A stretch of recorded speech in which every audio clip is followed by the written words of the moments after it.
पुणे विद्येचं माहेरघर, संस्कृतीचं केंद्र. पण याच पुण्यातून सध्या अशा काही बातम्या समोर येत आहेत ज्या ऐकून कोणत्याही बापाच्या काळजाचं ठोका चुकेल आणि कोणत्याही आईच्या डोळ्यातून पाणी येईल. नरसापूरची घटना ताजी असतानाच पर्वतीच्या पायथ्याशी जे घडलं त्यानं माणुसकी पुन्हा एकदा वेशीवर टांगली गेली. अवघं 9 वर्षांचं वय, ज्या वयात हाताला धरून चालणं शिकवायचं त्याच वयात रक्ताच्या नात्याने विश्वासघात केला. एका आईनं विश्वासानं आपल्या पोटच्या गोळ्याला आजोबांकडे सोपवलं होतं, पण दारूच्या नशेत धुंद असलेल्या त्या 50 वर्षांच्या नराधम आजोबाने नात्यालाच काळीमा फासला. त्या चिमुकलीच्या निरागसतेवर घाला घालण्याचा प्रयत्न झाला. आपल्या नातीवर तिच्या आजोबानं अत्याचाराचा प्रयत्न केल्यानं आता घरातही मुली सुरक्षित नाहीत अशी चर्चा सुरू झाली. आता थोडक्यात समजून घेऊयात प्रकरण काय. तर घडलं असं होतं की नातू आणि नात त्यांच्या आजोबाला भेटण्यासाठी आले होते. त्यावेळी आजोबांनी नातवाला पैसे दिले आणि खाऊ खाऊ नये असं सांगितलं.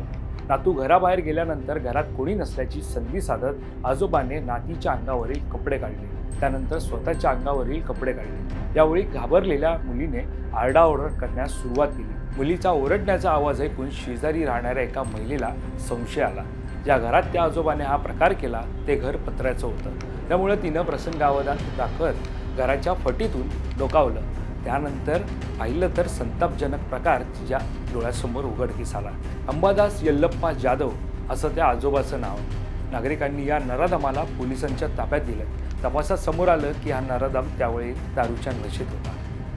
तर पीडितेला मेडिकल चेकअपसाठी ससूनमध्ये नेण्यात आलं.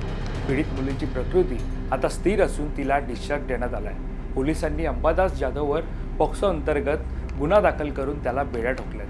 पण प्रश्न असा उरतो की रक्ताच्या नात्यातही असुरक्षितता असेल तर चिमुकल्यांनी जायचं तरी कुठे. पोलिसांच्या तपासानुसार समोर आलेल्या माहितीनुसार या पीडित मुलीची आई मजुरी करायची.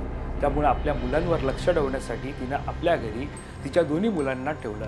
पण ज्या घरात लग्नानंतर उंबरठा ओलांडून आली त्याच घरात आपल्या मुलीवर अत्याचार होतील आणि तेही तिच्या आजोबांकडून याचा विचारही तिनं केला नसेल. मात्र या घटनेनंतर संतप्त आईनं तो माझा सासरा असला तरी त्याने केलेलं कृत्य माफीच्या पलीकडे आहे. अशा नीच माणसाला सोडू नका, त्याला फाशीची शिक्षा झाली पाहिजे अशी मागणी आईनं केली आहे. दरम्यान या घटनेनंतर दारूच्या नशेचा हा भयानक परिणाम ही सामाजिक विकृत मानसिकता, या नराधमाला कोणती शिक्षा व्हायला हवी याबाबत आपली प्रतिक्रिया आम्हाला कळवा. आणि या संदर्भातली अधिकची माहिती जाणून घेण्यासाठी तुम्ही माय महानगर लाईव्हला सबस्क्राईब करायला विसरू नका. धन्यवाद.